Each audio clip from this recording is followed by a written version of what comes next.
Do you really want to understand and connect with those around you? Maybe your team, your peers, your boss, regardless of age, regardless of culture, regardless of politics. Or what about your own family, your partner, or your kids? In this episode, I brought on an expert in the one superpower that you have to have as a leader so you can truly understand and connect with those around you. And he has distilled it into 5 steps, and that superpower is empathy. My name is Daryl Black, and I take my 30 plus years in emergency management and crisis leadership and counting, responding to events like Hurricane Katrina and Canada's 2 largest disaster and hundreds of search and rescue missions. Also, over a decade in corporate project management. Through this experience, I know what works and what doesn't. I know what it takes to move from well-intentioned leader where you're stressed out and frustrated and using trial and error to a leader that's deliberate and intentional and in alignment and calm and confident. I help leaders make a bigger impact, grow their influence, and ultimately boost their income. I am legitimately excited to have this guest on this episode because, as a lot of you who have followed my content for quite some time, you know that one of the cornerstones of leadership and connection and humanity, for that matter, is empathy. Empathy is truly a superpower, and I think it's something that, and we'll get into this with our guest, Rob, but it's something, in my humble opinion, we're seriously lacking in this day and age. And why are we lacking? There's a multitude of reasons, but my guest and I, Rob, were just talking about this prior to, is that it took us a long time to get here. So it's not something that was just overnight, and so it's an evolution. But the good news is that just like anything, we can turn the ship around. And it's in conversations like we're about to have today with my guest, Rob, that we can start having those conversations and those quote unquote difficult conversations. And so, Rob, I'll turn it over to you. If you can just let the audience know kind of the Coles Notes versions. Wow, that's aging myself there. How about a summary of who you are and your company, and a little bit about the book you've got coming out, which of course we'll cover off in a little bit more detail later. Thank you, Daryl. It's great to be here. I've not heard Coles Notes, but that might be because I'm down in the US where we would call it Eclipse Notes, I think, which I guess I can admit I did rely on a few times here and there. It's cool. So, awesome to be here. A little bit about me. I call myself an empathy activist. Empathy is my superpower, has been for a long time since I had that first spider bite in my youth. And it served me well. And I'm on a mission to help other people understand how to be empathetic in the moment and what empathy is all about. It's it more and more commonly used a word, but also very misunderstood in terms of what it is. And that creates fear and people and some paralysis, I think. My alter ego, I guess you would say, is I'm the CEO of Ignite 360, which is an insights and strategy firm. And as well as a training organization. So we help our clients understand and connect empathetically with their consumers or their customers or their clients and how they're thinking and feeling and how to make better products and services. Thanks, Rob. So Rob and I connected via Instagram, and he talked about the empathy activist. And obviously, like we talked about, that's a word that's near and dear to my heart. So Rob, let's pick up with the word empathy. And you talked about it just in your intro there. And I think that a lot of people maybe don't even truly understand and grasp what empathy is. So from your perspective, what is empathy? And specifically, if you can get into the term that I read in your book, and I haven't read it before or heard the term before, cognitive empathy. So can you really get us started on this conversation around what is empathy in the first place, and what is this cognitive empathy? And also, if you could, the difference between empathy and sympathy, because I think a lot of times those get confused. Absolutely. So empathy, broadly, if you ask somebody, if I were to ask you, Daryl, like, how would you define empathy? What comes to mind for you? What's the first thing that you would say? It would be, honestly, I would have thought about it as sympathy. Having a feeling of, along with somebody or something like that, or for somebody. And certainly it would be in my, back in the day, it would be really thinking I agree or disagree with their perspective. And it wasn't just holding space, but it was about, do I have empathy? Do I agree with them or not? Really, that's probably the most simple way I can put it. And thank you for letting me put you on the spot. So the way people often talk about empathy, when I'm giving a presentation, a lecture or a workshop and talking about empathy, I always ask the audience, like, well, how would you define it? And I get back, oh, it's stepping into the shoes of somebody else, or it's feeling what the other person is feeling, or it's seeing the world from somebody else's point of view. And all of those are correct answers. But when you start to think about each one of those phrases, they're actually different things. One is very emotion based, feeling what somebody else is feeling. The other is much more, sits a little bit more up in the mental functional space, which is around the perspective taking of somebody else, thinking through, rationally thinking about how is somebody else viewing the world. And so as I dove into this, and there's a lot of research that's out there, so this isn't, my own original coining a term, but what scientists have found is that there's two different distinct types of empathy. There's emotional empathy. That's the feeling that we have for other people, feeling the feeling of somebody else as if they are them. And then there's cognitive empathy, and cognitive empathy is the perspective taking. And so that's stepping into somebody else's shoes. That's seeing the world the way that they're seeing it. And that's different. It has nothing to do with feeling necessarily. And as I've thought about it further and done some more study and reflection, when you think about emotional empathy, and Helen Reese, who's a neuroscientist out of Harvard, has found that we are all born with the ability to be empathetic. And I think where that really is coming from is on the emotional empathy side, because if you go back to kind of prehistoric man, you think about the clan, the tribe, the organizing framework that was happening, you were feeling what the other people in your group are feeling. And that happens today. If you think about your close tribe, your family, it's much easier to connect with them and feel what they're feeling. Cognitive empathy comes into play when somebody from outside comes and approaches your cave or your dwelling or whatever, your group, and they're different from you. And you need to suddenly try to understand who they are, where they're coming from, what makes them tick, so that you can peacefully coexist with them. And maybe you can merge your organizations. Maybe you can collaborate and build something better, build a society. So there's emotional empathy, and then there's also cognitive empathy. And cognitive empathy is the perspective taking, where the emotional empathy is the feeling of what somebody else is feeling.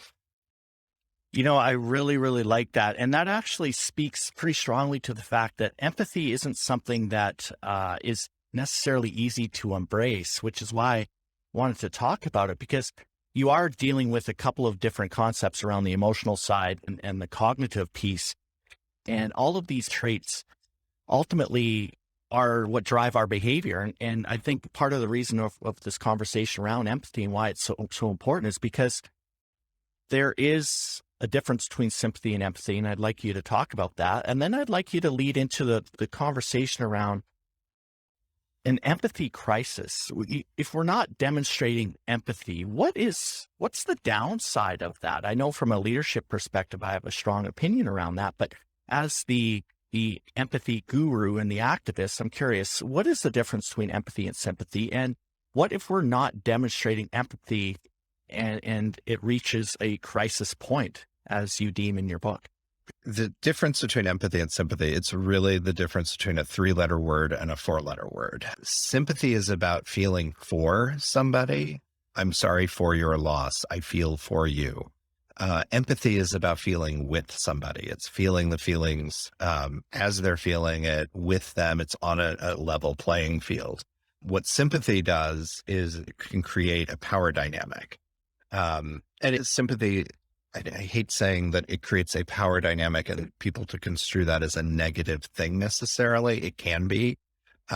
sympathy plays an important role when you've, experienced a loss. That, it's one of the great things I think about social media is that people are able to rally around and kind of give a hug. Although I might argue that sympathetic hug is also a little bit more empathetic.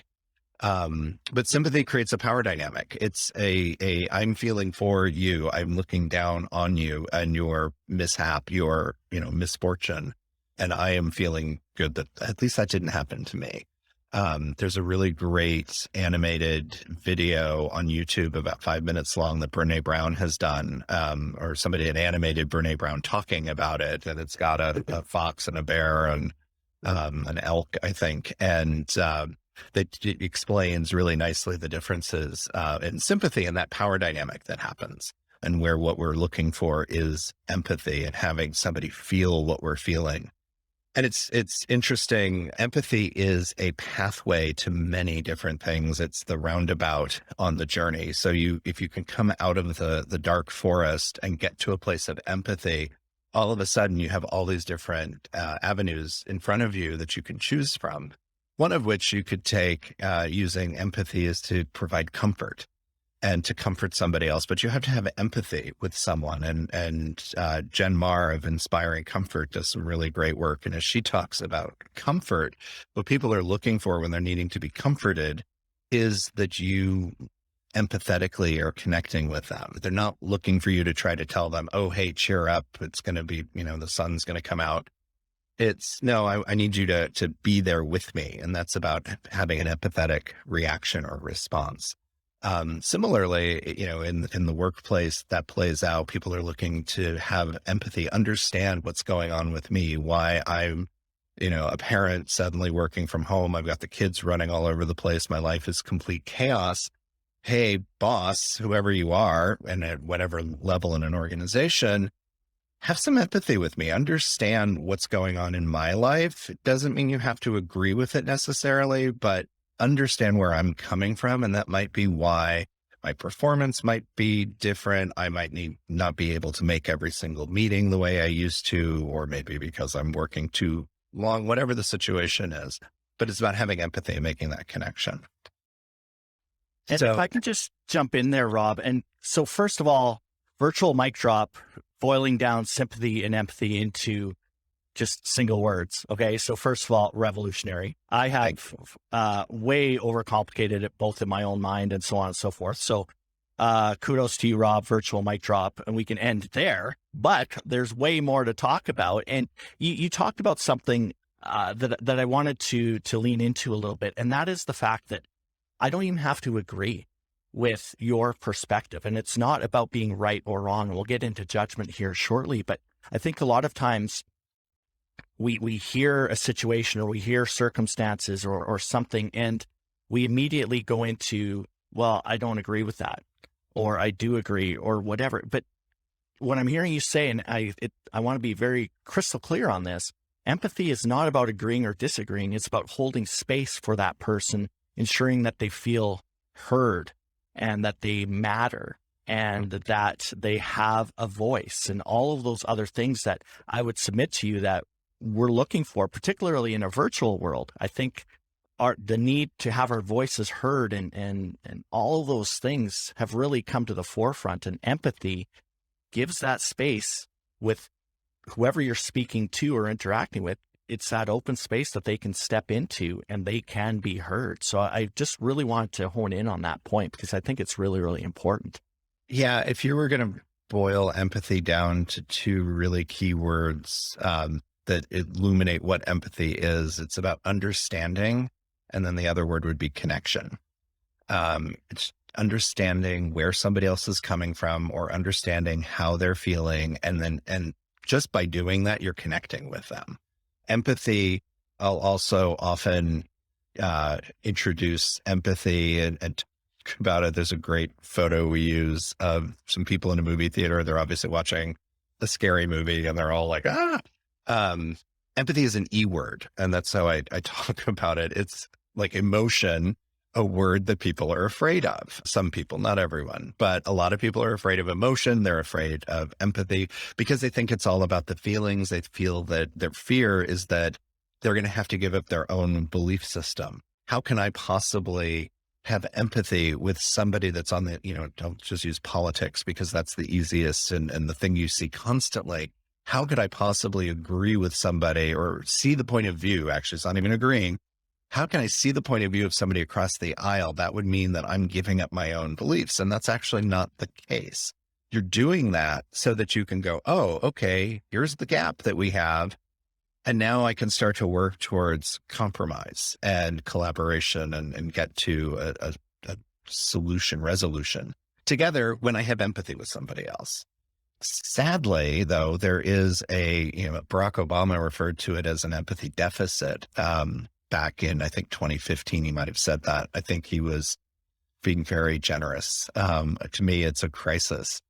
I remember in 2010, a study came out of the University of Michigan, and I was standing in the airport and saw it, flash up on the news, and there's like the little ticker tape of it. And the study found they did a meta-analysis of college life surveys from 1979 to 2009 from more than 70 universities. They found that in 2001, there was a 40% decline in the ability of their peers to see the point of view of somebody else. And that number never, it didn't pop back up, because you might go, oh, well, that was 2001, that was 9/11. The world was blowing up. Be like, of course, that's why that happened. Well, no, it didn't change. The study authors refreshed the study, I think in 2016, maybe, and I have not found the published results, but what I've heard through people that know the authors, there was no noticeable difference. And you see that playing out. So there I am standing in the airport going, oh my God, that's huge. Because, even in 2010, I'm thinking somebody's in college in 2001, let's call them 20, 21, 22 years old. 10 years later, they're in their early 30s. They're parents. They are in the workforce, working their way up into middle management. That's a problem if we've got that much of an empathy deficit, a lack of empathy showing up. And really, in 2010, cell phones and social media were really just getting going. I mean, you didn't have half of the platforms that we've got today. And so if anything, the crisis has just accelerated. In our own research that Ignite 360 has done, we asked, back in March, we asked a question of, is it easy for you to see the point of view of other people? Nearly a third could not agree with that statement. Either we're like, I can't agree or disagree to disagree. And you're like, oh my God. And it's such a gimme question. It's like, I'm a little embarrassed as a researcher to be asking, of course the answer is yes, I can see that, but a third of people can't. And it's like, wow. Okay. There is a problem. Just to jump into that too, from a research perspective. So a third said they couldn't. Another third said they could, but really they couldn't. You know what I mean? That's probably, because I know those that said they could, probably some of them still couldn't. Exactly. Because I know, I can tell what I'm supposed to say is yes, it would be socially bad for me to say something else. So I thank the third that were honest, and had some self-awareness to say that they couldn't, or just couldn't even agree with it. That's a problem. That's a problem. And you see what's going on in society, and it's not just in the United States. It's probably amplified here, but it plays out everywhere with the division that we have and this inability to connect and collaborate and kind of exist somewhat peacefully with each other. And all of that is due to a lack of empathy. If you boil it down, take out the political this or that, take out the whatever, a lot of it boils down to a diminished empathy skill. So after that moment in that airport, I was like, okay, we got to do something about this. And, given the industry that I was in or am in, the field that I'm in, qualitative research, it's all about talking to people and finding out how they think and feel and building empathy with them. So I started then to start studying, what was the work that was being done? What were the scientists saying? And there actually wasn't that much. There's been a lot more in the last 10 years of study from a neuroscience perspective, as well as from a social perspective and parenting. And but started to see like, okay, there's cognitive and emotional empathy. And in the workplace, cognitive empathy, and in much of day-to-day life, cognitive empathy is what we want. Those are the other people that aren't in our immediate tribe. And how do we get along with them? And what do we have to do to see their point of view? And, so that everything will work and function better, and we can actually, dig our way out of pandemics and social injustice and all the issues that the last 2 years have brought forward and shown light on. Now, and that's a good segue into, you refer in your book, being judgmental, and empathy requires an absence of judgment. And yet, I think going back to our conversation around behaviors and whatnot and our identities, we are by nature, I think, very judgmental. And the slang term would be judgy, but we'll be professional. We'll say being judgmental, but really it's about being judgy. And if we can't overcome that hurdle of being judgmental, we can't get to empathy. So when we talk about being judgmental, in your book, you define it really, really well in terms of a lot of times, why are we judgmental? Like, what is the judgment? And I would like to explore that in a little bit more detail, if you will, because again, if we can't overcome that hurdle, then we will never reach empathy. And if we don't reach empathy, we can't connect, we can't influence, particularly as leaders. Leadership is about social influence. And if we can't understand where somebody is coming from, we don't know what makes them tick. We don't understand their fears. We don't understand where behaviors are coming from, why these barriers are being put up. So empathy from a purely practical perspective and a leadership perspective is critical to getting the outcomes that we need as leaders. So let's talk about judgment, Rob, and what is judgment, and why is it so difficult to overcome? I feel like Simon and Garfunkel and hello, judgment, my old friend. And yes, you are absolutely right. Judgment is something we need. Judgment. We need judgment. And yet, like empathy, it's like whoever coined these phrases, I wish, I guess it's like, if I could go back in time, what would I change? And it'd be like, well, I would have another word defined for cognitive empathy so that there isn't this confusion. And similarly with judgment, it's the same thing. There's two different types of judgment. There's making a judgment, which is the, should I walk down this dark alley? Any sort of critical, rational thinking, decision-making that you're doing. There's making a judgment. And then there's being judgmental or being judgy. And that's, I always think about like, can I say being judgmental, or is this making a judgment? And that's the difference between those two things. We need to be able to make judgment calls. We need to be able to make decisions and use our judgment to make decisions and guide us through life. But being judgmental is like the latest sort of recreational sport that everybody likes to participate in. And, it's something that if you think about like, okay, well, what else is behind that empathy crisis and what's keeping us from climbing our way out of it?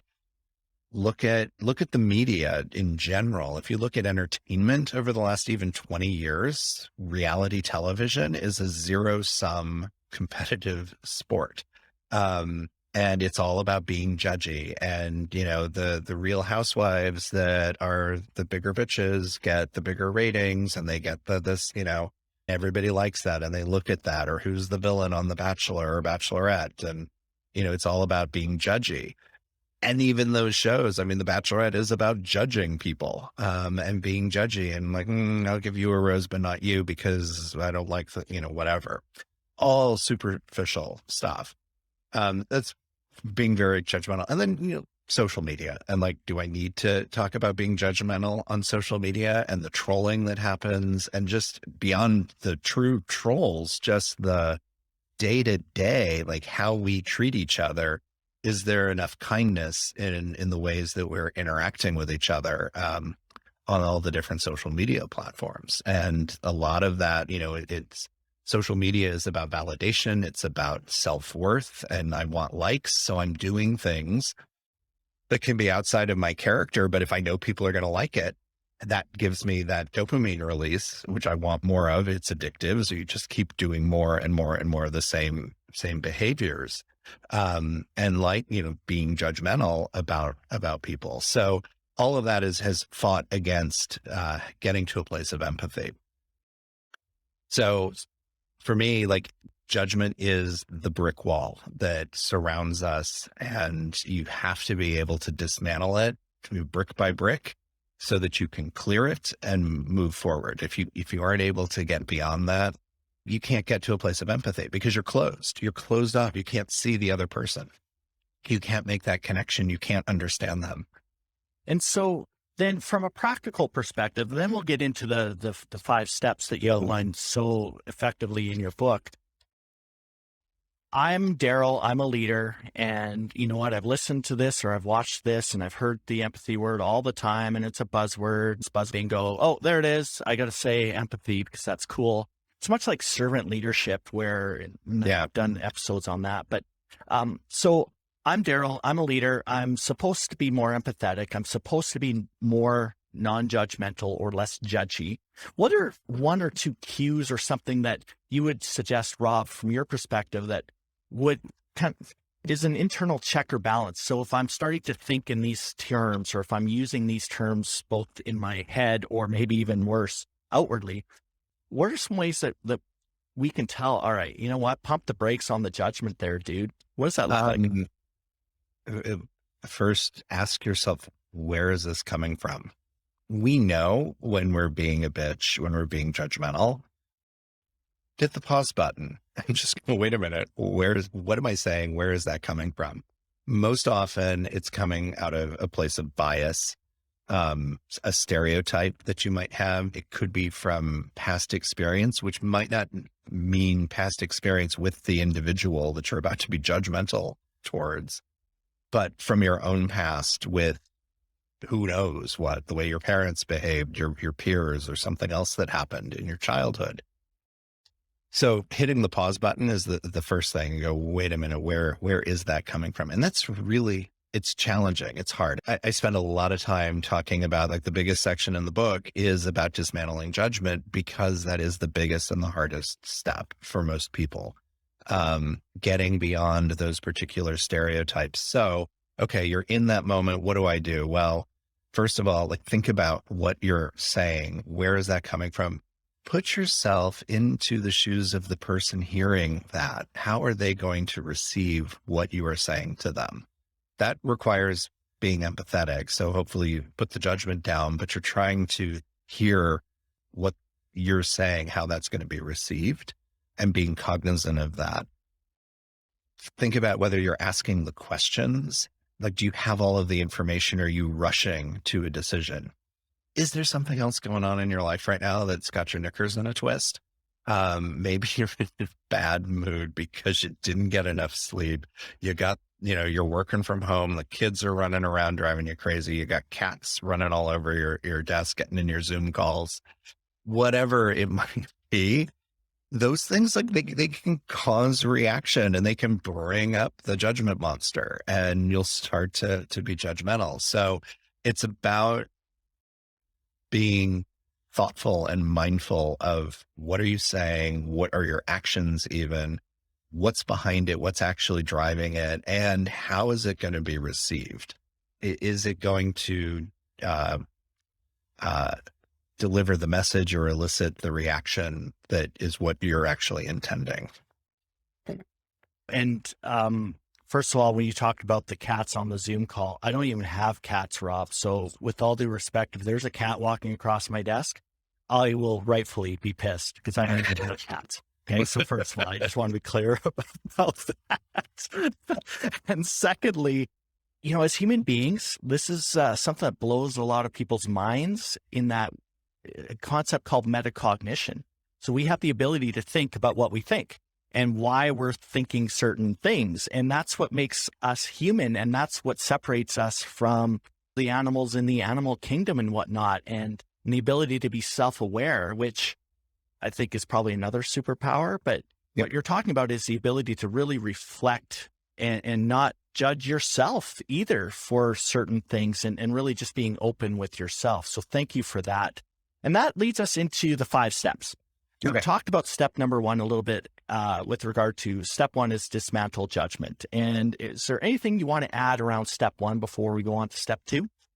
I love the call out to metacognition, and that self-awareness. And I think a kind of practical example of that too is like, okay, for me, when does my being judgmental come out? Well, it's when a driver is doing some crazy, to me, crazy driving sort of thing. Am I jumping to a judgment, being judgmental about them? Because of a stereotype, because of the ethnicity of the driver or the age of the driver, young or old. If somebody's driving really slow, I immediately go to a place of judgment about, oh, they're really old, can't see, shouldn't be driving. If they're really young, moving back and forth between lanes, I'm like, oh, these crazy kids. Okay, enough, Rob. Okay, you've just described me driving to the supermarket. Okay, enough. All right, just quit beating me up. But I'm doing the best I can, man. But it's where it's like, okay, so it's having awareness in that moment of like, well, wait, where is this coming from? And I'm just frustrated because they're not driving fast enough in some cases, or I do believe that they might be driving dangerously and they'll cause an accident. So I'm concerned.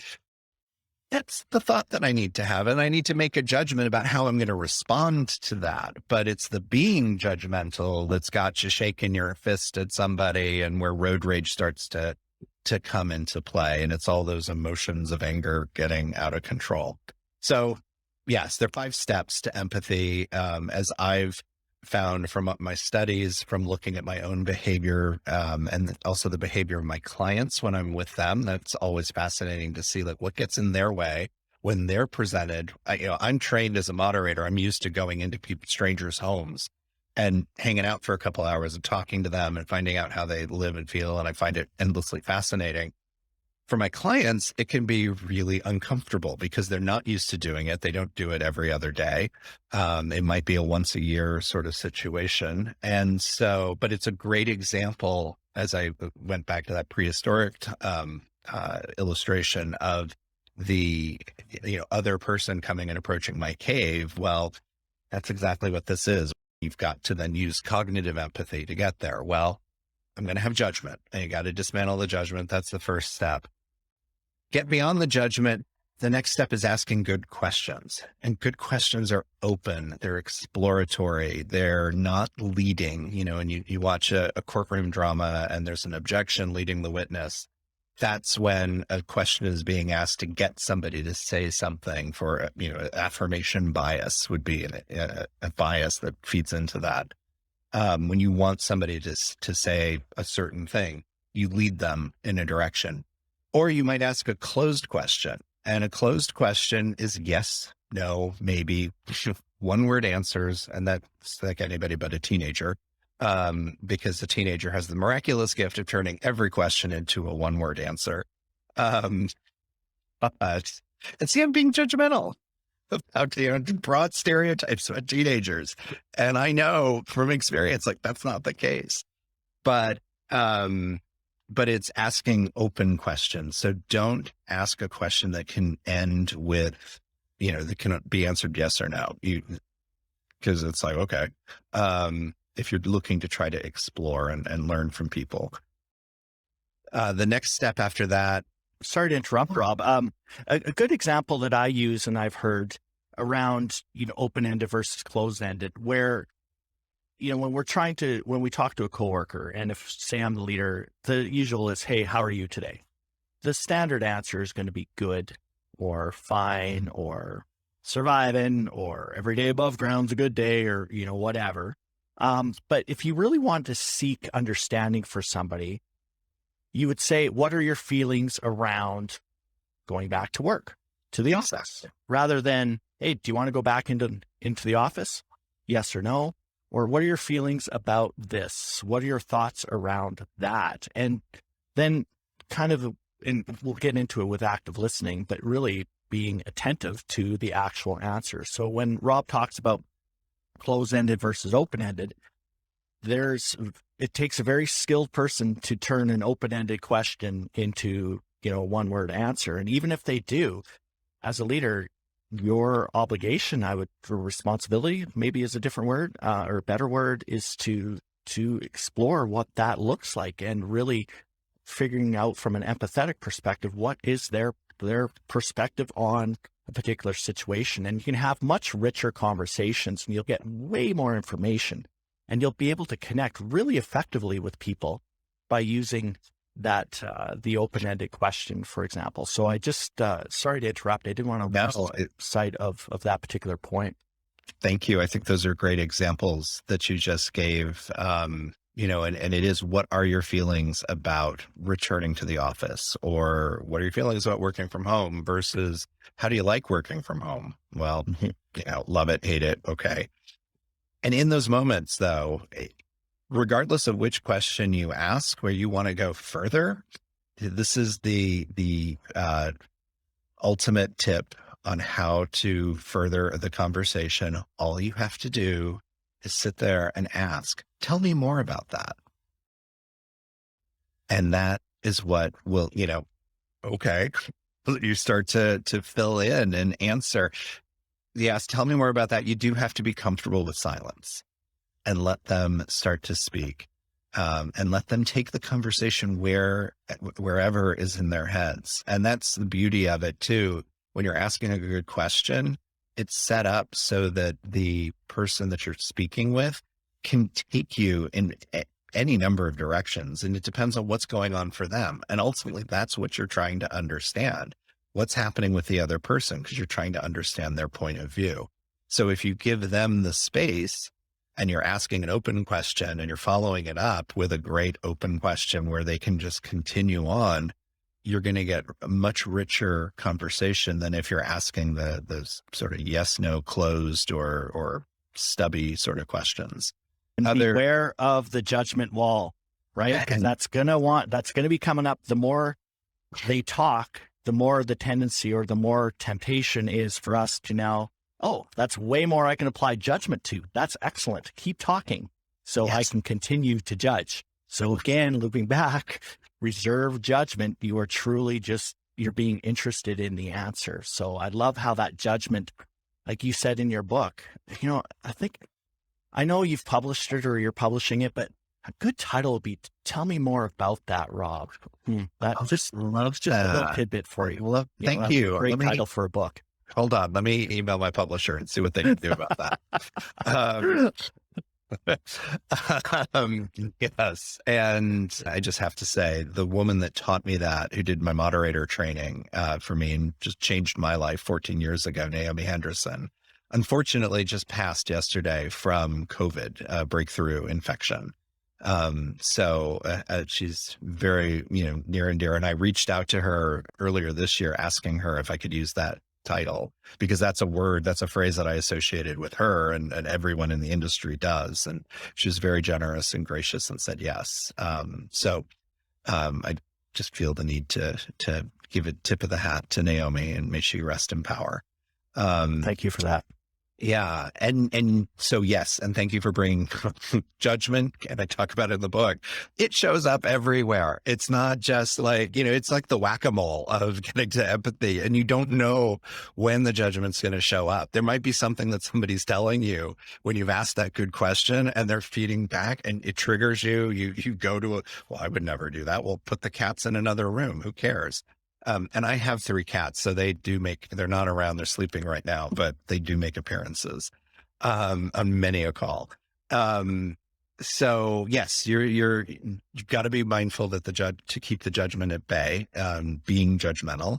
The third step after you dismantled your judgment, you're asking good questions, is to actively listen. And that's about being present. So you and I are present with each other in this conversation, Daryl, and it's awesome. And we've got a connection and really great conversation. We're listening to each other. We're hearing, typing, doing something else, which, I've been on plenty of Zoom and Teams calls and my own team says they can tell when I suddenly start doing something else. And I'm like kind of one ear sort of hearing stuff, but my mind is elsewhere. And so I'm not listening. I can't possibly take in what's being said. It's also not making the other person feel seen or heard. So you've got to be using not only your ears and hearing what's being said, you also need to you have to be present. You've got to use your other senses. So when we're in person, it's not just the hearing, but what's the smells, the touch, the sensing of things, the other things that you're seeing. So reading body language, the nonverbal cues. When we go on an in-home interview in particular, like you're seeing somebody's environment. So you're able to learn a lot more, and hear a lot more, listen a lot more by using that. I also talk about in the book, using your intuition and your sixth sense. I do believe that is something that's innate in all of us, that even worse than empathy, people have suppressed, because it's like, where'd that voice come from? And people get afraid of it. But there are times where I've sat down in conversations with people and I can just tell there's something else that they need to talk about, or we've got to go and explore. One of the chapters is all about unpacking that, and somebody had a trauma that we needed to explore and clear before we could get into the important topic of why they eat canned soup and how that, the role that canned soup plays in their life. So you've got to actively listen. And then the fourth step is integrating into your understanding. So simply put, I love chocolate ice cream. Other people like vanilla, and that's okay. And I have to just make room in my head that there might be other people out there that like vanilla ice cream, and then listen. And I'm, without judgment, taking in, like, what is it about the vanilla that they love? And I might learn quite a lot about them, about myself, about vanilla ice cream, about, I don't know what else. But you've got to be able to integrate it into your understanding. And that's about putting your own perspective aside and kind of splitting your brain. And okay, my perspective's over here, and this side is this other point of view. And it's not wrong. It's just different. And if you can approach things from that non-judgmental place of just understanding and seeking to understand, that's how you're going to be able to get to empathy. And I think it's important, Rob, too, that, be genuinely interested. And I know when I facilitate programs, or if I'm responding to a crisis and trying to figure out what we call it situation awareness, trying to gain information, literally information is not good or bad. It's the cliche, it's the meaning that we attach to something. That's the challenge we run into, and truly approaching it from a point of curiosity and interest. And I find myself all the time, and the team I work with regularly, they know the look.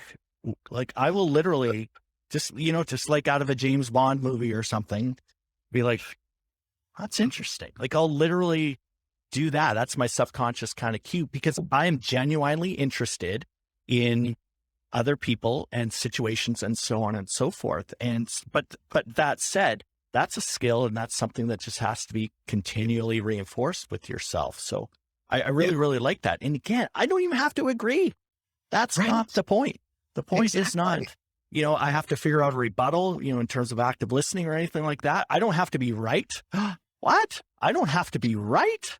Well, hold on a second. Let's pump the brakes on that, Daryl. Like, what are you going to just expose your belly and just let people walk all over you? No, that's not it at all. And selfishly, if I know my enemy really well, then I can figure out how to influence them. And that's an extreme example, but I think that's such an important phrase, integrate into understanding. And it's a deliberate step, which I really, really liked about that. So thank you for that.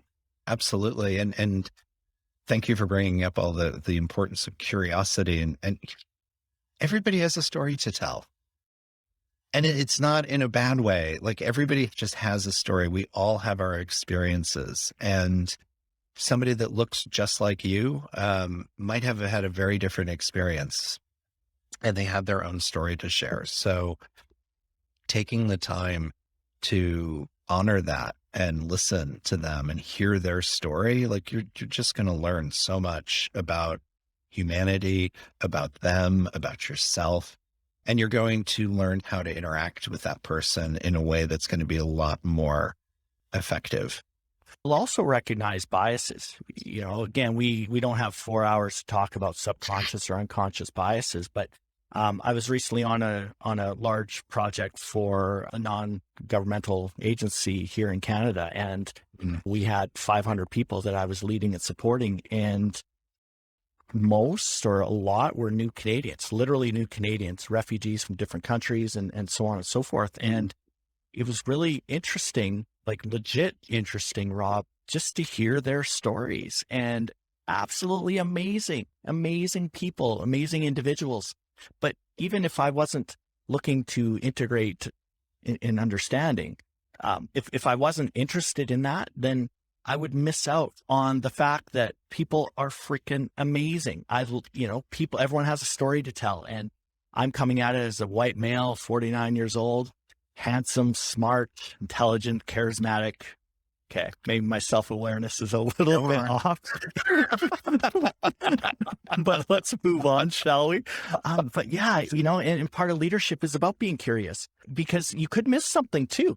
If you think that you have all the answers, well, you don't have all the answers, and that's a red flag. So even integrating it to understanding allows you to make better judgment calls, which you talked about a bit earlier, and you can gain through other people's experiences too. So that can enrich your own life and your own career as well. So I think that's really, really important.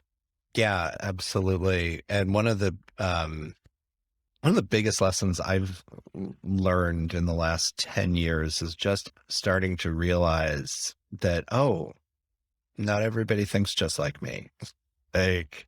And as a leader in my organization and working with my, my employees and our consultants and our clients, like, I think I always thought that everybody, well, of course they think like this, and they're going to do, they're going to write the report this way or handle this situation. And it's like, no, actually they don't. So, if you want them to handle it a certain way, you need to help them understand where you're coming from for them to have empathy with you, so that they can then go and do what needs to be done. At the same time, you need to have empathy with them and find out why they might handle a situation in a certain way and what's driving that for them, and do it in a non-judgmental way. Don't be judgmental, but together, by getting to that place of understanding, then you can both make a judgment, a decision on what the course of action might be.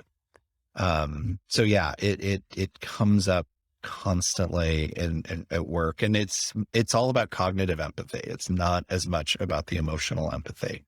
And I'm so happy that you mentioned the immigrant experience, because two of my favorite chapters, well, they're all my favorite chapters in the book. All of my chapters are beautiful. But one of my favorite experiences was up in Toronto that I write about in the 5th section of the 5 steps, which is using solution imagination. So putting yourself into the shoes of somebody else. And one of our clients wanted to understand what the kind of assimilation or acculturation experience is like for recent immigrants into Canada.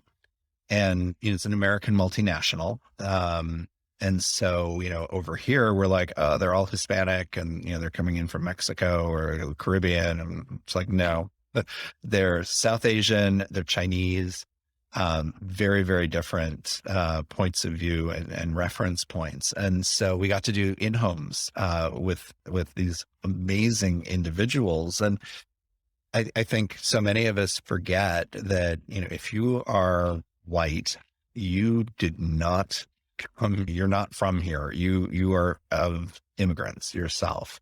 And so have some empathy and sympathy for what other people have gone through. And it's not unlike perhaps what your own ancestors have done, no matter, if you're back from the Mayflower in the United States, and the Puritan times, or if you're more recent immigrants, there's a lot of consistency in why people want to immigrate.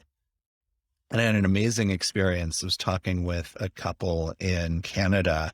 They were from India, and and it's things that you don't even think about. Like, and if you do pause to reflect on it, you will hopefully interact with somebody that is an immigrant in a completely different way. Because, for example, one couple that I met with, she was a teacher. He was a civil engineer back in India. So they were definitely, educated and had good paying jobs, and living a very comfortable upper middle class life. And they arrive in Canada, and like in any sort of immigrant situation, whether it's the US, Canada, or elsewhere, oh, that education doesn't count. You've got to start over. You're not qualified to do these basic, sorts of things. And then, so the husband ended up getting a job in a factory. And on his very first day at the factory, he was pushing a broom on the factory floor, which is not what a civil engineer does here or in India. And had to deal with the sort of humiliation of that and recognition of like, okay, I need to build myself up. But the wife then, her first job was at Burger King. And earlier in the conversation, she had told me about the fact that they were Hindi and vegetarian. And I know enough to know that in the Hindu religion, the cow is a sacred animal, and you don't eat the cow, you don't eat the sacred animal. So I started using my solution imagination. In that moment, I didn't have judgment. I was asking some good questions. I was getting some really interesting information. I was right there in it. I was actively listening, and I was starting to integrate it into understanding like, okay, there's the whole cow thing, and she's got to work, and the education not counting, and you've got to start over. And I started to put myself into her shoes, and I started to think, what would that be like to have to go to work at Burger King and work on the grill line, where what do they do? But it's meat, it's cow. And so I had gotten to this place of empathy. And so I was like, okay, I think there's something here that's rather interesting to understand about the sacrifice that you make when you're immigrating. So I asked her, I was like, I connected those dots, and it's in the book. What was that like for you? And it was really very heartfelt in her response, and the tears the first day as she was realizing what she was doing and how the other workers were in a very similar situation, and what she ended up having to do to get herself up and above and beyond that. And to me, I found that incredibly inspiring, about the sacrifice that people make in order to have a better life for their son. It wasn't even about them. They were doing it all for their infant son. So using solution imagination is the fifth step, and it's putting yourself into the shoes of somebody else, imagining what it might be like to be them in that moment, to see the world the way that they see it. And I think that, in Canada and throughout North America and a lot of other places in the world, the empathy or empathetic conversation also applies to Indigenous and First Nations and whatnot. And so we can start to see micro challenges and issues that can get solved with empathy, just in that one-on-one interactions between, say, a leader and a team member. But we can also see empathy applied to the macro from a society perspective in different cultures and generations and all of those other things. And that First Nations conversation. And I have a bunch of other guests coming up scheduled to talk about diversity and inclusion and so on and so forth, because I think that without empathy, we can't even have those conversations respectfully at all. And so that's why it's really important to have this conversation around empathy, so we can figure out what it is and figure out what it's not. And then we can start to have some of these conversations. And, at the end of it, Rob, we don't even have to agree or disagree. That's not what this is about. This isn't about imposing my values or my opinion or my upbringing on another person. We don't even get to that point with this empathetic conversation and the 5 steps. But really, after we do the 5 steps, only now can we start to figure out a solution of what right looks like. But we're so quick to judge and skip over the 5 steps and get right into solutions. And we solve great problems. Just ask us. but we've solved the wrong problem. And so empathy really allows us, that's just that first point of understanding reconciliation and finding win-win solutions, all of those other things. So it's a critical conversation that we have to just start with. Yeah. The 5 steps are what you need to do in the moment when you're having an interaction with somebody or you're contemplating whatever. It's what you have to do in the moment just to get to empathy. So from the dark forest to the roundabout are the 5 steps. And then you get to that place of empathy, and then you're able to go off to whatever the different destinations are. And I'm glad you brought up the indigenous peoples and the native tribes. I would add to that African Americans, and the slavery and the reflection on slavery that we're now having, and that recognition and difficult conversations about those past behaviors, but how those have then played out for people today, and how they're living life and experiencing life as a result. And it's a lot of stuff to unpack. To the earlier conversation we were having, it's the mountain, and the mountain doesn't erode in a day. It takes a long time, and we all want it to go faster, and there are things we can do to help speed that along, but it takes time to get there and to bring about that meaningful change. And I think it's important to recognize that holistic change, systemic change, all of that starts with the individual, and it starts with the one conversation. It starts with a YouTube audio, video podcast that people can watch. It starts with the conversation with your teenage son or daughter. It starts with the conversation of the barista at Starbucks that maybe has a different skin color than you name it. And so we're not talking about changing everything overnight, but I can promise you that if we're all leaning in and having these conversations and just going with the 5 steps, Rob, to your point, that's our starting point. That's kind of our trailhead. From now, we've got a bunch of different trails we can go down, but if we aren't even starting the journey at the same point, you look at even court cases, there's an agreed statement of facts to say, all right, we are all fundamentally in agreement about these things. Yes, to get there, whole bunch of, jockeying and all the rest, but even our court system says, look, let's all agree that this is what we're working off of here. And so fundamentally, if we can't get there, we're going to be going down these amazing journeys separately. And then we'll wonder at the end, well, shit, where is everybody? I took the right way, Rob. I don't understand why they went the wrong way. And so as the empathy guru, my term for you, because thank you. With all due respect, I'm going to give you a title, and because it's my show, and that's how we roll. But what's the one question that you wish people would ask, but they don't? Because you live and breathe this all the time, and a lot of times the quality of your life is reflected in the quality of your questions. And even one of the steps is ask good questions. So what's a question that you would wish more people asked if we haven't covered it already? Yeah, that's a great question. Thank you for asking it. I think the question is, what if I can't? What if I can't? And what if you can't? And to that, I have a few things I would say. One is that we all are born with empathy and all have the ability to do it. There's only a small group of folks that have antisocial personality disorders. And that's a small percentage of the population, but the narcissist, the sociopath, psychopath, empathy is not accessible to them. And yet narcissists actually feed on empathy.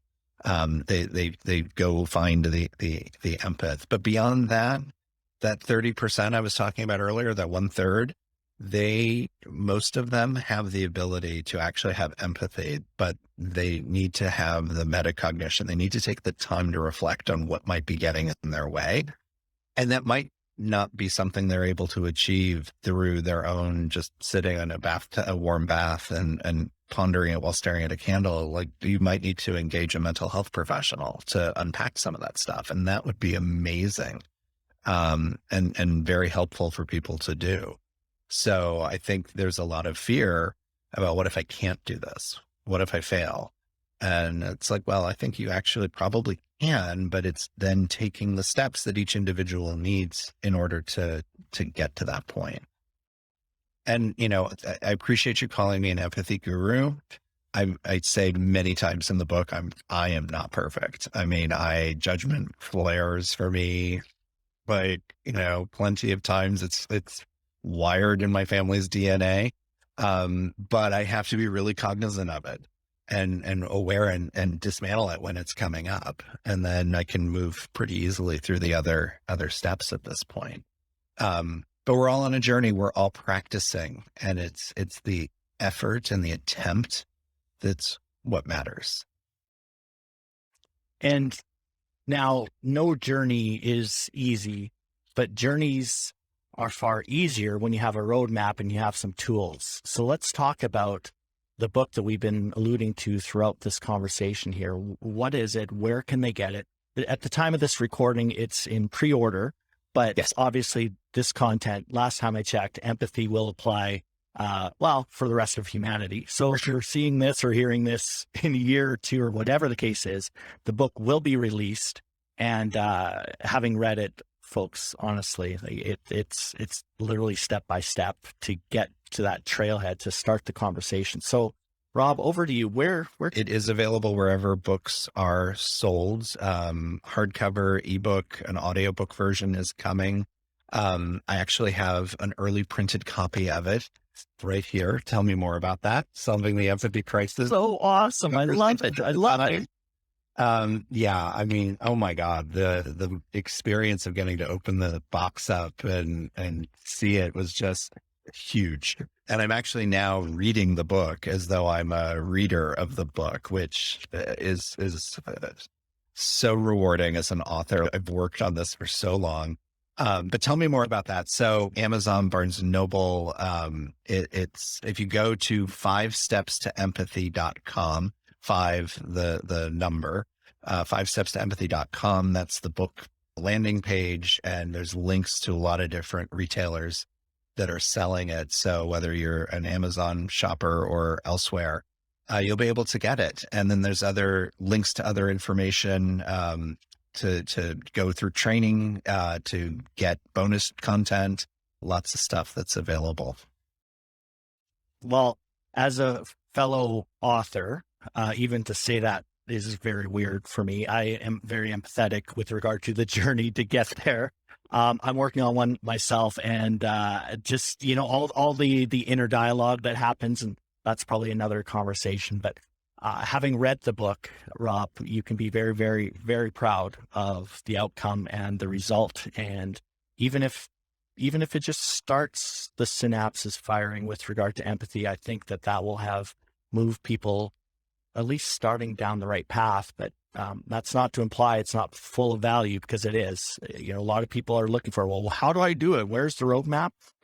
You're going to have the roadmap now. So Rob, thank you for contributing that piece of work to our society and allowing us to move the conversation around empathy and just ultimately moving humanity forward and out of this empathy crisis, and doing your part for that. And thank you for taking the time to join us on this conversation. And I anticipate there's going to be more to come.